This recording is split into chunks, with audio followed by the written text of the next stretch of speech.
19 a = b e f g மற்றும் b = c e g h எனில் first one கணங்களின் சேர்ப்பு, second one கணங்களின் வெட்டுக்கான பரிமாற்று பண்புகளை சரிபார்க்கவும். இரண்டு கணங்கள் கொடுத்துட்டாங்க. வார்த்தைகளை கவனிங்க. கணங்களின் சேர்ப்பு. அப்ப ரெண்டு கணத்தை என்ன பண்ணிக்கணும் சாமி? கணங்களின் வெட்டுனா ரெண்டு கணத்துலயும் அதான் வெட்டு. ஓகேவா? a சேர்ப்பு b. இங்க a வெட்டு b. வெட்டுக்காரனா வெட்டு, சேர்ப்புக்காரனா சேர்ப்பு. ஓகேவா? என்ன பண்ணு பாருங்க? பரிமாற்று பண்பை சரிபார். இது பரிமாற்று பண்பு. என்ன மிஸ் பரிமாற்று பண்பு அப்படினு சொன்னா a சேர்ப்பு b யும் அப்படியே பரிமாறுங்க. மாத்துங்க. b சேர்ப்பு ரெண்டுமே சமமா இருக்கான்னு பார்க்க சொல்றேன். ஓகே?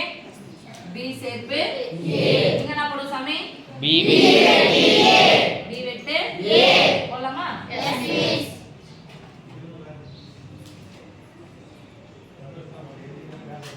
a வையும் b ஐயும் சேர்க்கணும்னு சொல்லும்போது வெளிய வந்துச்சுனா ஃபர்ஸ்ட் யார் எடுத்து எழுதணும்? a. a எடுத்து எழுதுங்க. b e f g. அடுத்து யார் எடுத்து எழுதணும்? b. b எப்ப எழுத போறோம்? c. எழுதல எழுதிக்கலாமா? Yes miss. அடுத்து e எழுதட்டா?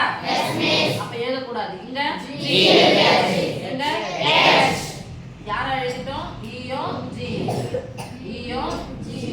ரைட்? Yes miss. யார் தப்பு போட்டோமோ அது மட்டும் தான். தப்பு போட்டவங்க யாருப்பா? வெட்டு. தப்பு போட்டவங்க யாரு? வெட்டு. Very good. இப்ப b சேர்த்து a எழுதிக்கலாமா? Yes miss. ஃபர்ஸ்ட் யார எழுத போறோம்? b. b எழுதலாம். எழுதுங்க பார்க்கலாம் சொல்லுங்க. c e g h. இவரு கூட யார சேர்க்கணும்? a. a வை போய் சேர்க்க போறோம். b எழுதணும். b எப்ப எழுதலாம்? என்ன பண்ணிரோம்? b எழுதணும்.